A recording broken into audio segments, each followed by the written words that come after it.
출근길 뉴스를 종합해드립니다. 깊이 있는 뉴스, YTN 라디오 출발 새아침. 3부 순서 시작합니다. 나는 그가 의학적으로 대통령이 되기에 적합하지 않다고 생각하지 않는다. 그러나 그 대통령이 되기에는 도덕적으로 적합하다. 제임스 커미 전 FBI 국장이 어제 그 방송에 나와 트럼프 미 대통령을 직격했습니다. 대통령의 가장 중요한 덕목은 진실해야 한다는 것인데 트럼프 미 대통령은 크고 작은 일에 끊임없이 거짓말을 하고 있다는 겁니다. 트럼프 미 대통령도 가만히 있지는 않았죠.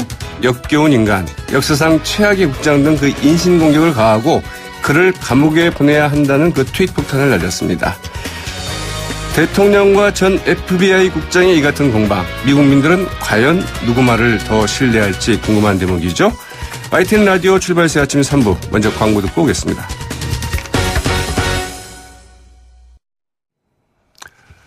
조현민 대한항공 전무의 그 갑질 행태가 이 국민적인 분노를 일으키고 있는 가운데 미국 국적인 조 전무가 진에어 등기 임원으로 그 불법 재직했었다는 사실이 좀 추가로 드러나 논란이 좀처럼 수그러들고 있지 않습니다.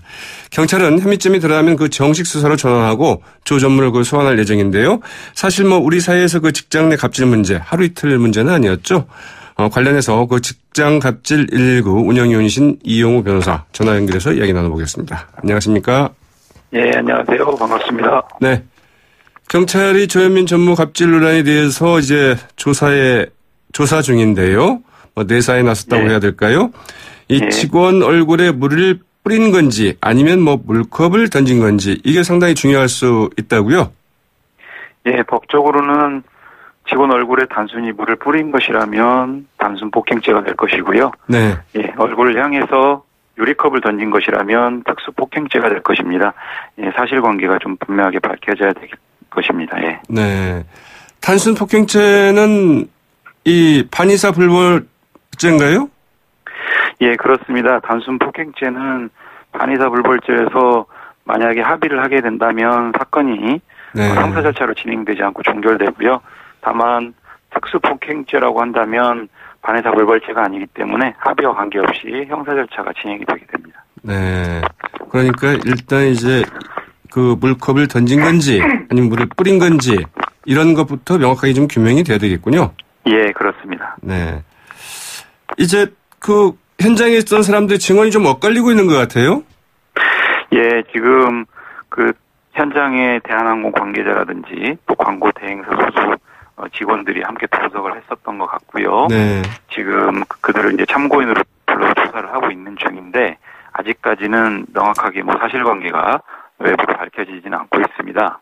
그래서 이 사실관계가 좀 분명하게 드러나면 합당한 형사 절차가 진행될 것으로 보이고요. 네. 만약에 단순 폭행죄가 인정된다면 뭐 2년 이하 또는 500만 원 이하의 벌금. 네. 만약에 특수 폭행이 인정이 된다면 좀 형이 가중이 됩니다. 네, 5년 이하의 징역이나 또는 1천만 원 이하의 벌금형이 처해지게 되겠죠. 네. 이용우 교수님. 예. 저희 지금 통화를 하는데 좀 잡음이 좀 많이 들어와서 수화기에서 약간 수화기를 좀 떼서 말씀하실 때 말씀을 해주시면 좀 좋을 것 같습니다. 예. 네. 그리고 이거 지난 주말이었죠. 이제 그 조 전무로 추정되는 여성의 고함과 욕설을 지르는 그 음성 파일이 이제 공개됐는데. 네네. 네. 이걸 이제 뭐 대한항공 측에서는 그 조 전무의 육성이 아니다. 이렇게 이야기를 하니까 무슨 소리냐. 예. 이제 그 본인이 이제 제보했던 언론사에 자신의 그 대한항공 그 직원 신분증인가요? 이것까지 지금 제시를 하면서 조 전무의 이제 육성이 맞다 이렇게 이야기를 했습니다. 그런데 정작 이 음성 파일을 좀 제보한 당사자가 내부 고발자가 자칫하면 뭐 법적 처벌을 좀 받을 수도 있습니까? 사실 뭐 그런 얘기가 일부에서 이제 나오고 있는데 일단 뭐 개인적으로는 그런 부분들은 사실 이번 사안에서 좀 본질을 흐리는 주장으로 보여지고 사실 뭐 그 내부 고발자의 법적 처벌 문제는 지금으로서는 전혀 예단할 수 없는 부분이고요. 오히려 저는 그 음성 파일에서 나오는 그 조 전무로 추정되는 그 여성의 어떤 저도 이제 듣고 좀 굉장히 놀랐는데 고함이나 뭐 욕설을 지르는 이런 반복적인 행위들이 경우에 따라서는 그것 자체가 오히려 모욕이나 명예훼손 뭐 이런 부분들로 법적으로 의율될 수 있다라는 것이 오히려 더 본질적인 문제가 아닌가 생각합니다. 네. 뭐, 충분히 그럴 수 있을 것 같아요. 네, 그 내용을 들어보면 정말 이럴 수 있을까 싶은 이런 생각이 좀 드는데 말이죠. 네. 그리고 이 조현민 전무말은 이제 그 사과, 뭐랄까요, 이 해명 입장문을 이제 발표를 했는데. 예. 업무에 대한 그 열정이 좀 집중을 하다 보니까 이런 경솔한 행동을 했다. 이제 이런 이야기인데. 네네. 자, 이 조 전무의 같은 해명은 좀 어떻게 들으셨습니까? 예, 참, 어차피 명백하게 밝혀질 부분이고, 또는 음성 파일 같은 경우, 만약에 조 전무가로 확인이 된다면 그 부분도 이제 문제가 될 텐데, 네. 이런 일이 발생할 때마다, 사과 자체를 한다라고 하면, 좀 진정성 있게 했으면 좋겠다라는 생각이 먼저 들었고요. 네. 업무에 대한 열정, 업무에 대한 집중, 사실 대한민국 직장인들 모두 그렇게 살고 있습니다. 그런데 누구 하나 이번에 조현민 전무가 보였던 그런 행태를 보이는 대한민국 직장들이 어디 있습니까? 그래서 사실 그런 말들이 좀 진정성 있는 사과로 다가오지 않고 오히려 좀 변명처럼 들려서 좀 안타까웠습니다. 네. 사실 이제 이들 오너의 그 갑질 문제, 사회적인 문제가 된 게 뭐 한두 번이 아닌데 말이죠. 그러나 지금 계속되고 있는 거. 예, 맞습니다. 왜 이렇다고 봐야 될까요? 사실 이제 오너 갑질 문제는 제대로 이제 통제되지 않는 뭐 사내에서도 그렇고 사회적으로도 그렇고 네. 제대로 자정 능력이 발휘되지 않고 사회적인 정화 기능도 작동하지 않는 어떤 권력 관계에서 좀 비롯된 것이 아닌가 이런 생각을 좀 하고 있습니다. 네, 그렇다고 한다면 이제 그 사회적으로 통제되지 않는다는 이야기는 바로 예. 이런 부분에 대한 처벌이 그동안 너무 좀 가벼웠던 게 아닌가, 솜방망이 처벌했던 게 아닌가, 이제 이런 생각을 해볼 수밖에 없게 되잖아요. 그렇습니다. 사실 이런 문제들이 비일비재하게 이제 불거지고 있는데, 뭐 예를 들면 수사 선상에 오르지도 않고 제대로, 네. 또는 수사 단계에서 뭐 반의사불벌죄라는 이유로 합의로 종결돼서 수사를 아예 받지 않거나, 수사를 받는다고 하더라도 재판 단계에서 솜방망이 처벌이 내려지는 경우들이 반복되다 보니까 네. 사실은 이런 일들이 또 한 번 또 반복되고 재발되고 이런 것들을 미연에 방지하지 못하는 그런 결과를 야기하는 것 같습니다. 네. 그리고 이제 또 곧바로 얼마 있다가 자숙하는 척 하다가 다시 복귀하잖아요.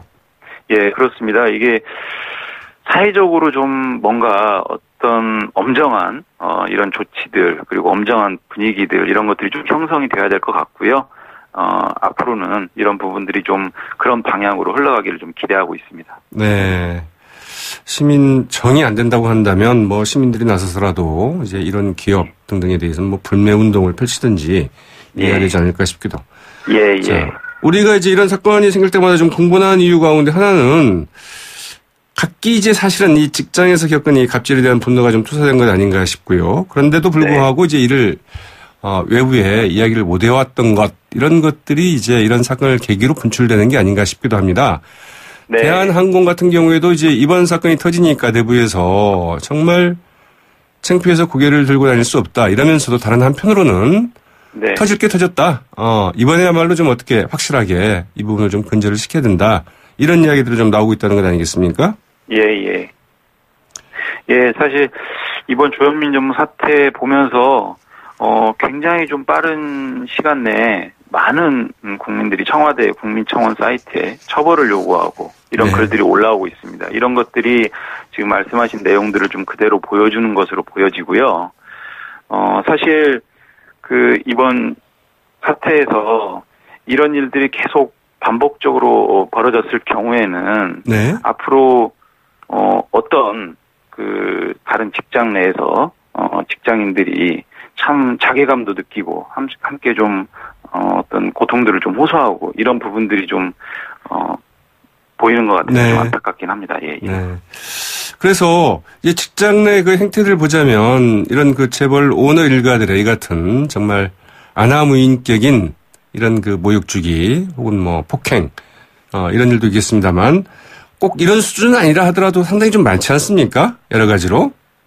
그렇죠. 사실 직장 내 갑질이라고 하는 게 정말 저희가 직장 갑질 119 활동하면서도 다양한 유형들이 좀 제보되고 확인되고 있는데요. 네. 뭐 예를 들면 본연의 업무 이외에 뭐 청소를 시킨다거나 회사의 행사에 동원하거나 네. 심지어는 뭐 개인의 사적 심부름이나 개인사에 동원하는 경우들도 많고요. 네. 그다음에 뭐 따돌림, 심지어 CCTV뿐만이 아니라 개인 직원을 동원해서 감시와 사찰을 한다거나 네. 뭐 이런 정말 이루 말할 수 없는 어떤 갑질 행태들이 많이 좀 발견되고 있어서 굉장히 좀 씁쓸했습니다. 네. 그런 행태에 대해서는 어떻게 법적인 처벌 규정 같은 게 없나요? 사실 다양한 유형의 어떤 직장 갑질에 대해서는 그 현행법상으로 네. 어떤 의율을 하는 것이 좀 한계가 있는 것이 사실이고요. 그래서 이런 부분들에 대해서는 좀 명확한 어떤 법적 규제의 장치가 좀 시급하게 마련돼야 될 것으로 좀 보여집니다. 네. 노동부에서 이 같은 부분들에 대해서는 뭐 노동자들의 인권 침해랄까요? 이런 부분으로 규율을 할 수 있는 방법은 뭐 없습니까? 고용노동부는 이제 노동법을 주로 네. 어떤 업무 처리 관련 법령으로 좀 보고 있어서 다양한 어떤 일반적인 인권 침해 사항에 대해서 기민하게 대응하기에는 좀 한계가 있습니다. 네. 그러니까 실제로 저희가 직장 갑질 일부를 하면서 뭐 직장 내에서 벌어진 여러 가지 갑질 행태들을 상담을 하면서 고용노동부에 진정을 하거나 이런 방식의 어떤 안내를 하기도 하는데 네.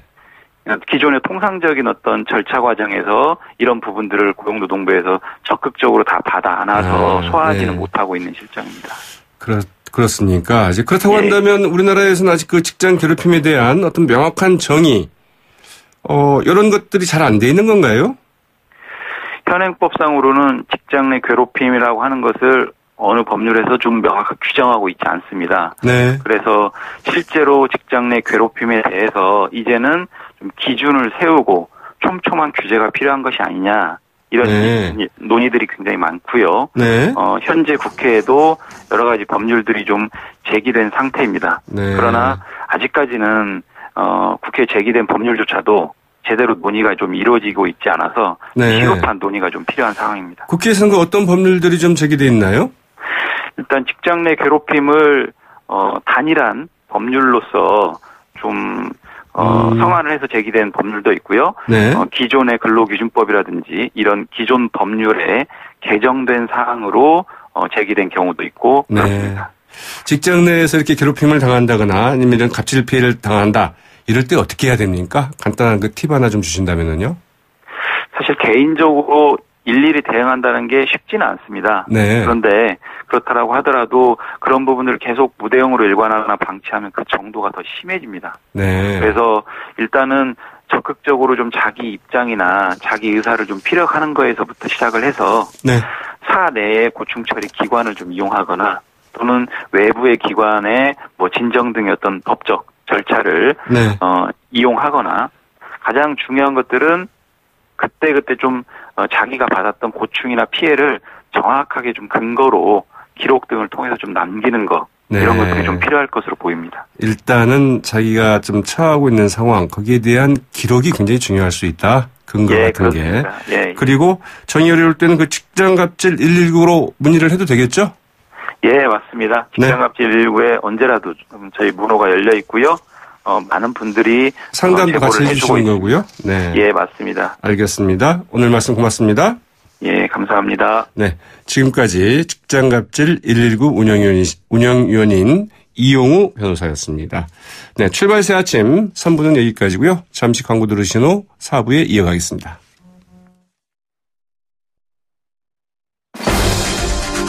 날카로운 분석, 매일을 보는 시선. YTN 라디오 출발 새 아침. YTN 라디오 출발 새 아침 4부 순서 시작할 텐데요. 먼저 광고 듣고 오겠습니다. 지금 시각 8시 29분 35초 지나고 있습니다. 교통정보 알아보겠습니다. 김미란 캐스터. 네, 출발 새 아침 교통정보입니다. 현재 성산대교 남단에서 북단 구간 3차로에서 추돌 사고가 났습니다. 사고 여파로 남단에서 북단 쪽으로 속도가 많이 내려가 있는데요. 사고 난 3차로 지점 잘 확인해서 지나가시기 바랍니다. 분당 수서로 도심 청담대교 쪽도 출근길 정체가 많은 상황인데요. 탄천 나들목부터 복정을 지나서 탄천 일교까지 속도가 많이 내려가 있습니다. 현재 내부순환로 성산대교 가는 가는 길 이동하는 차량도 많은데요. 정릉 터널 입구부터 홍제를 지나서 연희 램프까지도 30km 내외입니다. 서부간선도로는 안양 가는 길 신정교 일대 교통량이 늘어나 있는데요. 금천교 외곽까지 거의 속도가 많이 내려가 있고 반대 도심 쪽으로도 금천교 일대에 다시 광명교를 지나서 신정교 부근까지도 서행되고 있습니다. 출발 새 아침 교통정보였습니다.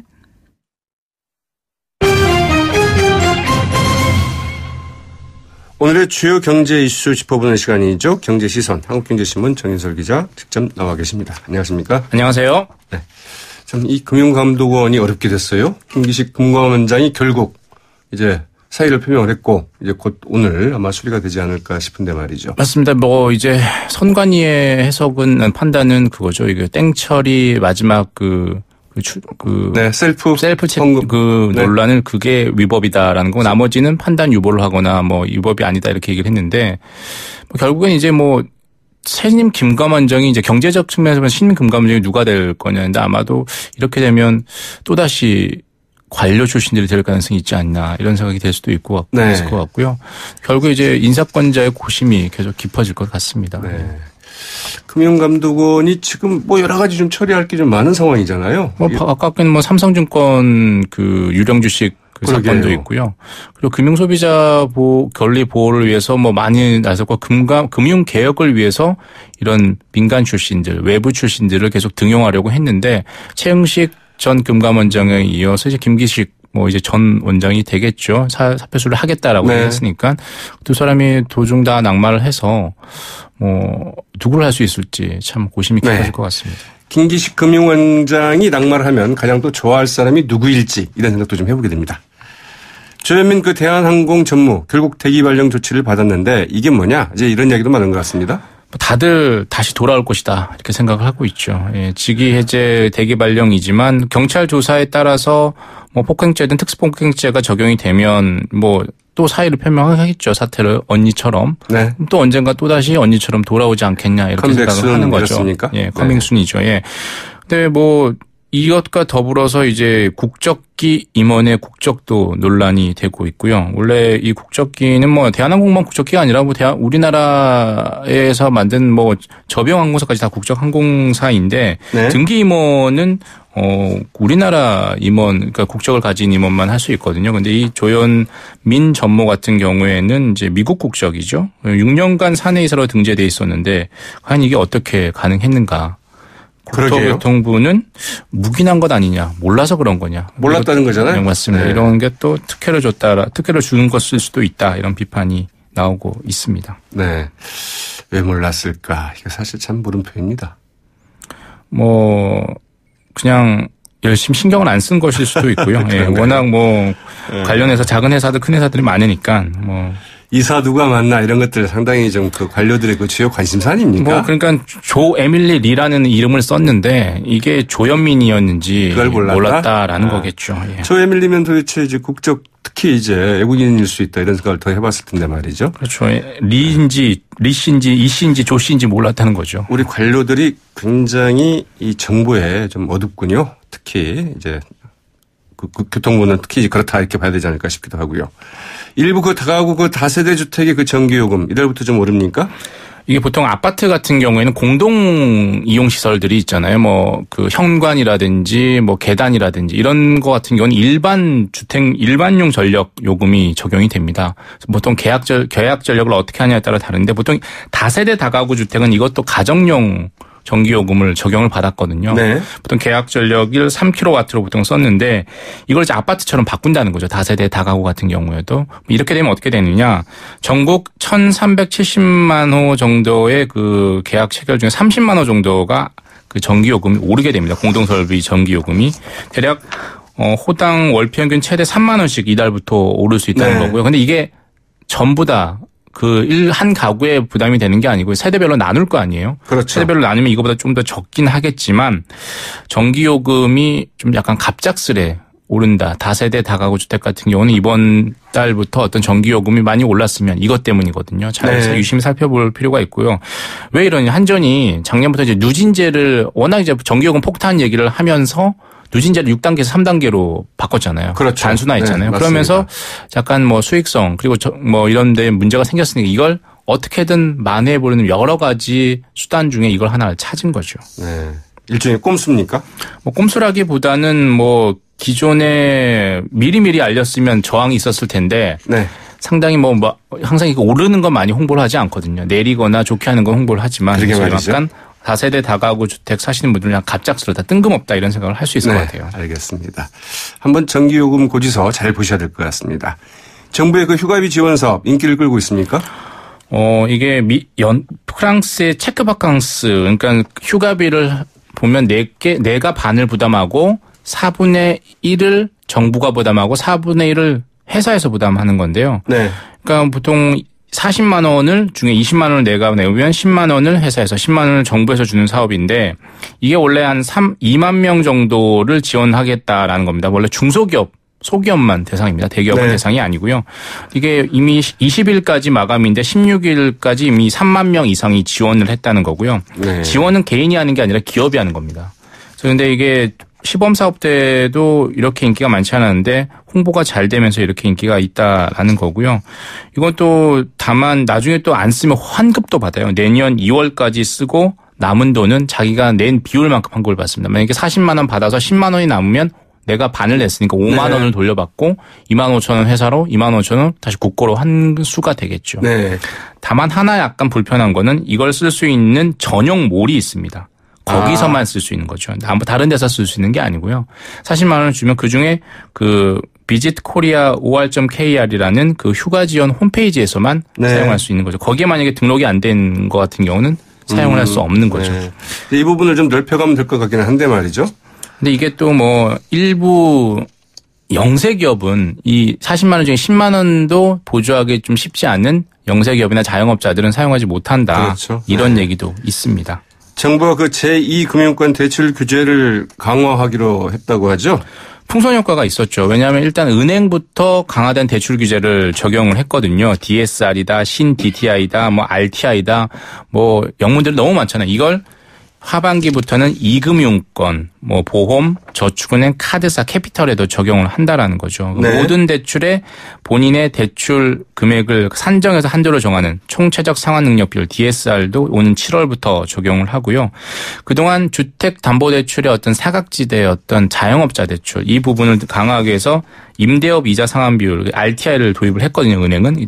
또 이금융권에도 단계적으로 도입을 한다라는 겁니다. 그동안 그래서 최근에 은행이 주춤하니까 뭐 보험사든 카드사 같은 경우 대출 영업에 좀 적극적이었거든요. 그래서 약간 풍선 효과가 있을 수 있으니까. 그래서 대출 아무리 가계대출 증가 속도가 예전보다는 덜해졌다고 늦어졌다고 하더라도 가계대출은 계속해서 늘고 있거든요. 사상 최고치 눈 감고 쓰는 기사 중에 하나거든요. 그렇죠. 그걸 막기 위해서 이금융권 대출 규제도 하반기부터 강화를 하겠다라는 겁니다. 네. 변동금리 주택담보대출 금리가 이제 오늘부터 오른다고 하죠? 이게 뭐 3개월 단위, 6개월 단위로 주기가 바뀌죠. 대출. 네.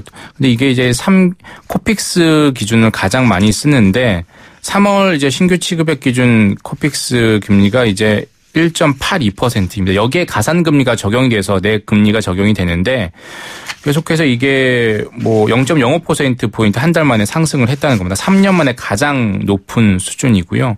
이게 또 잔액 기준 코픽스 금리를 하는 분들도 있는데 이번에 1.78%로 이것도 2년 만에 가장 높은 수준입니다. 네. 앞으로 한국과 미국 간의 금리가 역전돼 있고 미국은 계속해서 뭐 6월에 금리를 올릴 수 있다 이런 얘기도 있는데 그러면 한국은 늦어도 7월에 따라 올리지 않겠냐. 그렇게 되면 이 시중금리, 주택담보대출금리의 기준이 되는 코픽스는 계속해서 올라갈 가능성이 지금은 거의 뭐 기정사실처럼 돼 있죠. 그렇군요. 이 제주 4.3 희생자 추념일처럼 지역별로 그 특별한 역사적인 기념일을 지방 공휴일로 지정할 수 있게 됐다죠? 공휴일 종류가 정말 많습니다.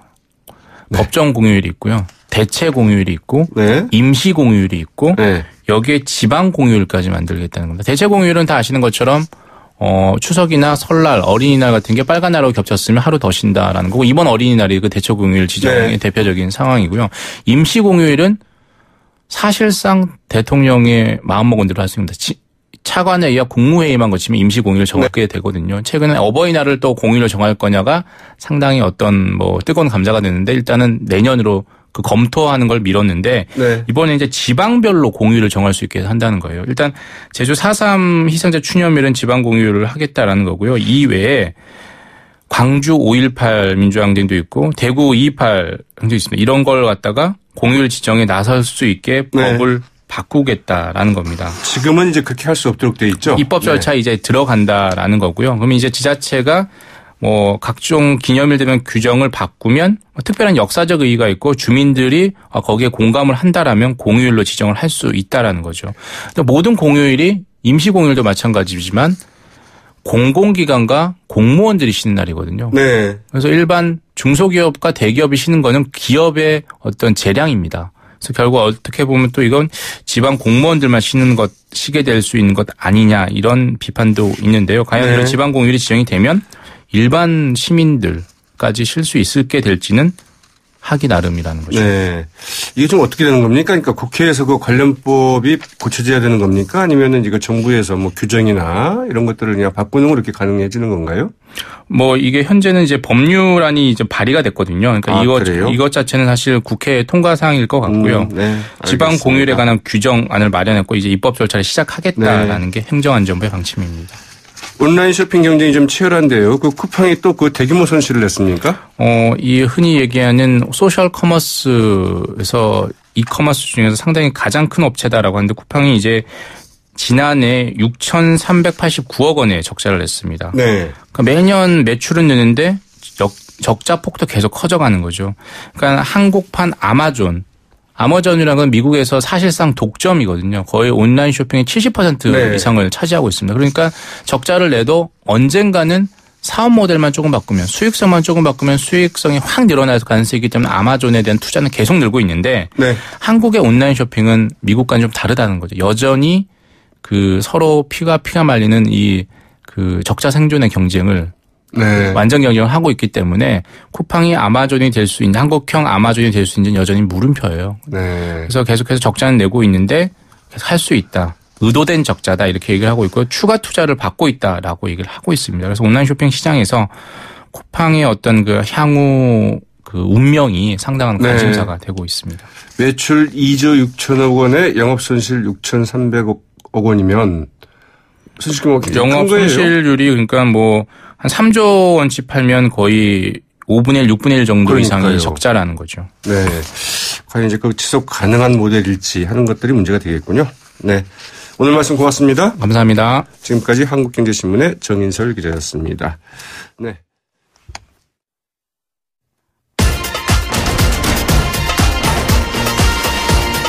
여러분이 지금 듣고 계신 주파수는 FM 94.5MHz입니다. YTN 뉴스 FM.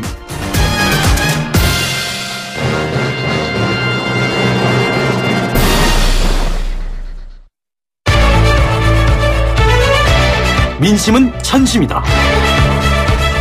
생생한 여론을 통해 우리 사회를 진단합니다. 이것이 여론이다.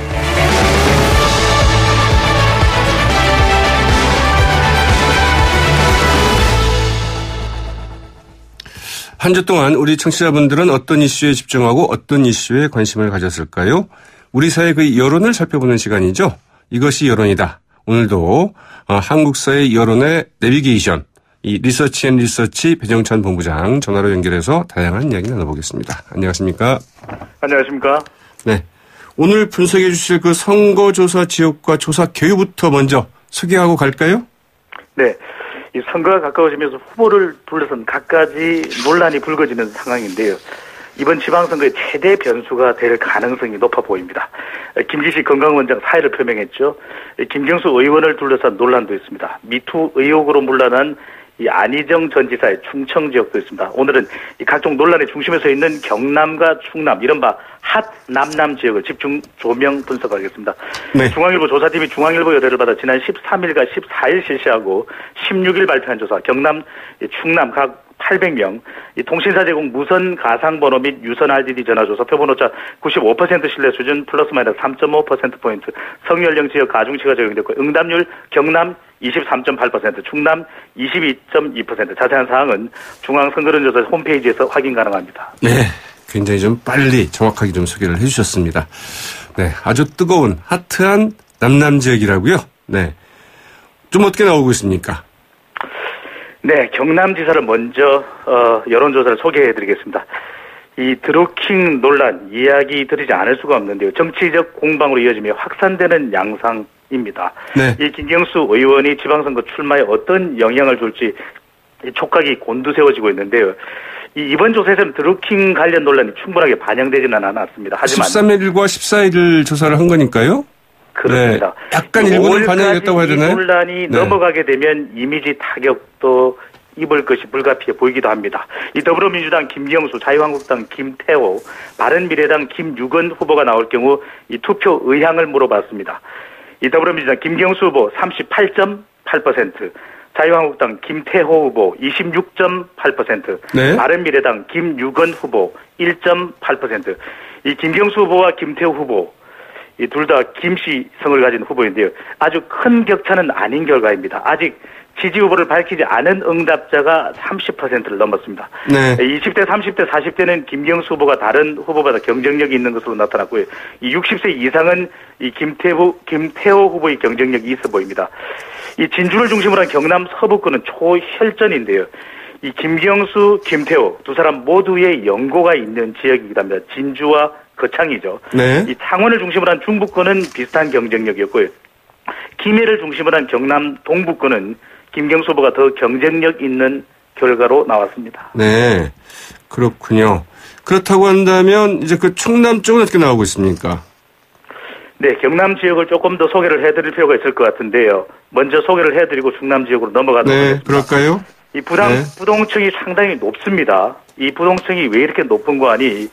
이 두 사람을 지지하지 않는 또 어떤 후보도 지지하지 않는 응답이 이 30%를 넘었는데요. 이 두 후보 모두 인지도가 높은데 왜 그럴까 봤더니 이 후보 관련된 변수 외에도 지역이 매우 넓습니다. 또 다른 특성까지도 함께 포함되어 있기 때문에 그만큼 이 지역에서의 판세를 점치기는 어려워 보이는데요. 네. 이 드루킹 논란이 앞으로 어떤 방향으로 전개될지 또 지금은 김경수 후보와 관련된 논란이지만 앞으로 이 다른 후보들의 경우에도 돌발 변수가 추가적으로 나온다면 어떤 영향을 미칠지도 살펴봐야 됩니다. 네. 이 연령대와 지역별 판세만으로 당락을 가늠하기 어려운 것이 또 이 지역이기도 하고요. 그런 만큼 선거운동 막바지까지 치열한 접전이 이 전개될 것으로 보여집니다. 네, 그렇군요. 그렇다고 한다면 어떻든 이 드루킹 댓글 조작 의혹이 이제 어떤 파장을 미칠 것인지는 이번 주말이나 이때 나오는 여론조사 결과를 좀 봐야 될 것 같고요. 네. 말씀드린 것처럼 이제 그 충남 지역으로 좀 옮겨가 보겠습니다. 그 더불어민주당의 그 충남지사 경선이 마무리되면서 이제 그 대진표가 꾸려지지 않았습니까? 네. 이 충남지사 가상 대결 조사 결과는 어떻게 나오고 있습니까? 네, 충남 지역도 일찌감치 자유한국당 후보는 결정되었습니다. 전략 공천이었는데요. 이 자유한국당은 이인재 후보로 결정이 됐습니다. 이 더불어민주당은 경선을 거쳐 양성조 현 국회의원이 이 최종 후보로 낙점을 받았습니다. 이 충남지사 가상 대결 이 조사 결과를 소개해드리기 전에 이 지역에서의 대결 구도가 매우 흥미롭습니다. 왜냐하면 어떤 점이 그렇죠? 인구 최다 지역의 5의원이냐 바로 양성조 의원은 양성조 후보를 이야기하는 것이죠. 네. 또 돌아온 올드보이 소리를 듣지만 이 충남 지역 맹주로까지 불렸던 피닉제냐 바로 이인재 후보를 이야기하는 것입니다. 이 선거가 이제 60일도 남지 않았는데요. 이 충남 지역에는 이 후보들이 결정되기 이전에 상당히 큰 파장이 있었습니다. 잘 알고 계시죠? 현직 지사였던 안희정 지사가 미투 운동 논란으로 이제 물러났는데 네. 그런 만큼 유권자들로서는 얼마만큼 안정감 있는 후보냐가 중요한 관건이 될 것으로 보여집니다. 이 더불어민주당의 양성조 후보, 자유한국당 이인재 후보, 바른미래당 김재식 후보를 놓고 이 투표 의향을 물어보았습니다. 네. 이 더불어민주당의 양성조 후보가 42.4%, 자유한국당 이인재 후보 23.4%, 김재식 후보, 바른미래당 후보죠. 8%로 나타났습니다. 네. 상당히 격차가 좀 커 보입니다. 네, 지금 현 시점에서의 결과는 그렇습니다. 네. 특히 이제 보면은 이인재 후보 같은 경우에는 그 인지도에서는 상당히 좀 높다고 봐야 되지 않을까요? 네. 네. 그럼에도 불구하고 결과는 차이가 있는 것으로 현 시점에 나타나고 있는데요. 이 선거에서 가장 기본적인 환경은 지지율과 선거 구도입니다. 네. 이 대통령과 더불어민주당의 충남 지역의 지지율이 매우 높은 것으로 나타났거든요.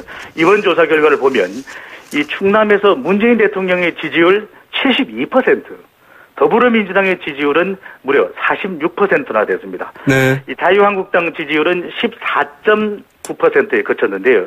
이 자유한국당 이인재 후보, 우리가 후보 측면에서 볼 때는 인지도가 매우 높은 인물입니다. 그럼에도 불구하고 연령별로 그리고 지역별로 지지층을 결집하는 데는 이 상당히 애를 먹고 있는 그런 결과로 나타났는데요. 네. 60세 이상을 제외했습니다. 60세 이상을 제외하고 20대에서 50대까지는 더불어민주당 양승조 후보가 현재로서는 더 네. 경쟁력을 갖춘 것으로 나타나고 있는데 이 지역적으로 이인재 후보가 기반이 있는 곳이 이 충남의 남쪽 지역입니다. 그러니까 이 논산, 금산 이 네. 지역에 상당히 지역 기반을 가지고 있는 것이 이인재 후보거든요. 그래서 이 충남의 남쪽 지역은 양승조 후보 호각세를 유지하고 있는 것으로 나타나는데 네. 가장 우리 충남 지역에서 눈여겨볼 지역은 아산, 천안입니다. 왜냐하면 유권자 수가 가장 많아서 40%가 넘는 수준이거든요. 가장 인구가 많은 천안, 아산 지역에서는 상대적으로 이인재 후보 자유한국당입니다. 고전하는 결과로 현 시점 나타나고 있습니다. 알겠습니다. 상대적으로 양승조 네. 의원은 지역구가 천안이죠. 그래서 최다 유권자 권역의 지지층을 결집하는 데 있어 양승조 후보가 효과적인 상황으로 분석됩니다. 네, 그렇군요. 충남지사 선거에서는 아무래도 미투 논란이 그 영향을 미칠 수밖에 없을 것 같은데요. 향후 충남지사 선거의 그 관전 포인트 어떻게 보십니까? 네, 이게 아직 실체가 밝혀져야 되기 때문에 우리가 계속해서 관련된 용어를 쓰는 것이 옳은지는 모르겠습니다. 하지만 네. 경남 지역이 드루킹 논란과 관련된다면 이 충남 지역은 미투 의혹 논란 얼마나 영향을 주는지 궁금할 수밖에 없는데요. 이 표면적인 미투 현상의 지방선거 영향은 크지 않은 상태입니다. 하지만 유권자의 지형은 여전히 유동성이 큰 상태로 보여집니다. 네. 이 충남 도민들에게 물어봤습니다. 이번 지방선거의 판도를 가를 만한 최대 쟁점이 무엇인지 물어봤는데요. 미투 운동일까? 아니었습니다. 최저임금과 부동산 등 경제 문제가 44.5%로 네. 월등하게 높았습니다. 그 다음이 약 이제 10여일, 9일 앞으로 다가와 있죠. 남북 정상회담이었고요. 네. 그 다음이 전직 대통령 검찰 수사 재판 그리고 개헌이 그 뒤를 이었습니다. 네. 미투 운동이 지방선거에 영향을 준다라는 의견은 이 3.8%에 그쳤습니다. 이 금강원장 관련 이슈는 그렇다면 얼마만큼 영향을 미칠까 물어봤는데요. 이 부분은 0.4%에 그쳐서 미미한 것으로 나타났는데 이렇게 되면 미투 운동이 후보들에게 큰 판세에 영향을 주지 않을 것이라고 볼 수 있지만 네. 하지만 다른 질문에서 우리는 이 충남 지역의 유동성이 상당히 있음도 발견하게 됩니다. 이 투표할 후보를 완전히 결정했느냐라고 물어봤더니 네. 아직 투표할 후보를 완전하게 결정한 건 아니라는 응답이 이 10명 중 7명 정도에 달하는 것으로 나타났고요. 지금 또 야권 후보들의 이 초관심사는 바로 야권 후보 단일화에 대한 지역의 분위기입니다. 야권 네. 후보 단일화를 물어봤더니 찬성하는 여론이 충남 지역, 이 반대하는 여론보다는 더 높은 것으로 나타나서 이 앞으로 야권 후보 단일화 아주 큰 결정적 변수는 아니겠지만 그 부분적인 영향이 이 최종 당락에 네. 어떤 영향을 미칠지도 앞으로 좀 지켜볼 부분이 있는데요. 이 중요한 부분은 이 충남의 지역입니다. 앞서 말씀드렸듯이 이 충남의 남쪽 지역은 호각세를 이루고 있습니다. 네. 그리고 이 충남에서 가장 유권자가 많은 이 천안 그리고 아산 네. 지역은 양승조 후보가 상당히 경쟁력을 가지고 있는데 캐스팅보드 지역입니다. 알겠습니다. 당진, 서산, 태안, 홍성, 보령, 예산에서 두 후보 간 경쟁력이 어떻게 나타날지가 앞으로 중요한 관건, 분수령이 될 것으로 보여집니다. 네, 알겠습니다. 오늘 말씀 여기까지 듣겠습니다. 감사합니다. 감사합니다. 지금까지 리서치앤리서치 배정찬 본부장이었습니다. 조현민 대한항공 전무의 갑질 논란이 우리 사회를 들끓게 하고 있는데요. 네, 재벌 오너들의 갑질 행태, 어제 오늘 일이 아니죠. 오늘은 독일의 그 세계적인 문학가 괴테의 말로 마무리하도록 하겠습니다. 타인의 마음을 이해하는 일에는 요령이 있다. 누구를 대하든 자신이 그 아랫사람이 되는 것이다. 그러면 저절로 자세가 겸손해지고 그리고 상대는 마음을 연다. 타인을 배려하고 겸손의 자세를 갖는 것, 갑질 문화를 청산하는 그 첫걸음이 아닐까 싶습니다만 그러나 과연 재벌 오너들이 그럴 수 있을지는 의문입니다. 지금까지 백병규였습니다. 저는 내일 아침 7시 15분 다시 찾아뵙겠습니다. 함께해 주신 여러분 고맙습니다.